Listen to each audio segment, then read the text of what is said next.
Dumelang sanibonani. Hello, it's your girl Zara again, and today we are still focusing on the mental state, depression, anxiety, suicide, and I would love for us to focus on how people think that because people have the financial freedom because they got money, then it means that they can't experience depression. um Something that my boyfriend mentioned, that he thought because I had the financial freedom to do whatever I want, meet my daily needs and go about on with life as I wish, then he did not understand how I could end up attempting to commit suicide. And that's another problem that we're facing, that because people think that, okay, especially celebrities and popular people, because they've got the money and they've got the means to um buy everything, afford whatever they want to afford, then they can't experience depression. But then that's the false part of life. That's a lie. We as human beings, we're struggling emotionally, we're struggling mentally, and we're struggling financially, also struggling physically. So just because financially everything is going my way, then it means everything in my life is good. I might be financially stable, but then it does not cancel the fact that I am struggling mentally or psychologically, or I am struggling emotionally. I still have to deal with myself emotionally. I still have to deal with my emotions, and learn how to express my emotions, learn how to contain my emotions, and learn how to deal with my emotions as a person. So it's a lie we somehow need to stop telling ourselves, that okay, she's got the money or he's got the money, so hey, why would they kill themselves? First of all, we don't know what they're going through at that moment. We don't know if the problems they're dealing with need the finances they have, or it needs someone to help you mentally or spiritually or physically. So let's not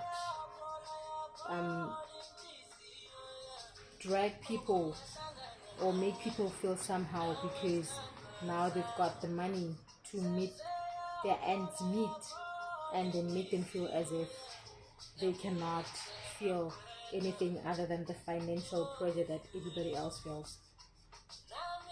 If there's one thing that I've also learned from my side, is that I might have some doors open for me financially, but then it still did not cancel the fact that there's certain issues that I have to deal with, especially when it comes to the relationship that I have with my sisters, or that I am dealing with a lot emotionally at work, or that me having to work and study at the same time was also taking a toll on me mentally. As much as I felt as if I keep myself busy, then I won't have time to think about a lot of things. But then I was lying to myself. The more I tried to keep myself busy to avoid me thinking a lot, I was actually physically draining myself. So you might think that you're solving one problem, only to find that you're causing the other problem. So for me, I thought that okay, if I focus on both my studies and work, then I might not have a lot of time to think a lot and overthink. Because one thing about myself is that I'm an overthinker. I analyze almost everything that happens to me in my life. Whatever situation that I find myself in, I find myself analyzing it, creating problems and then finding solutions to those problems. That's basically me as a person. So me trying to distract myself from overthinking and all that, I didn't realize that I was literally training myself. I was training my body. My body was physically tired because I would spend less time sleeping, but then more time because after work, then I have to focus on my studies. So there was also a lot to deal with. At first, I did not see that, but then as time went on, then I got to realize that, but then I am actually not doing anything. I need to balance everything. I need to balance my emotions. I need to balance my physique. I need to balance my mentality as well, and my spirituality at the same time. So you need to balance all the emotions at the same time, in a way that where you don't find yourself one is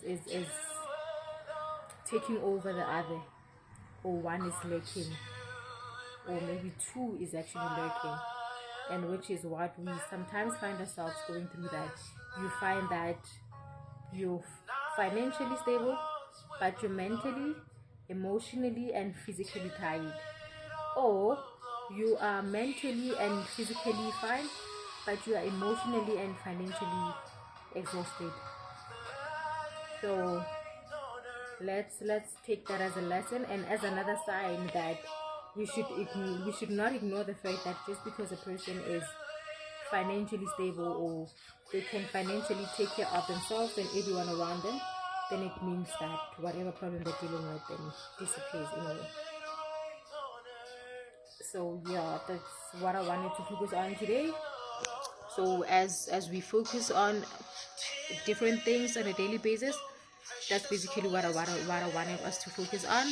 And can we also teach ourselves to surround ourselves with the different people that are somehow going to empower us financially, mentally, physically, and spiritually.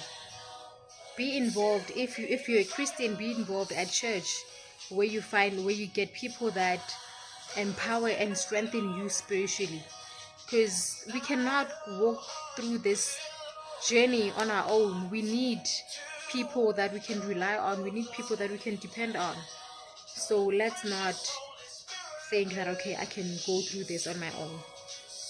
And if you're also a person who believes in amadlozi or ancestors, also surround yourself with people who also believe in the same thing, so that they can also strengthen you and strengthen you and grow you in that sense of life. And also mentally, let's read books. Let's surround ourselves with people that are in different areas, different sectors in life, where we can learn different things, different areas about life and all that.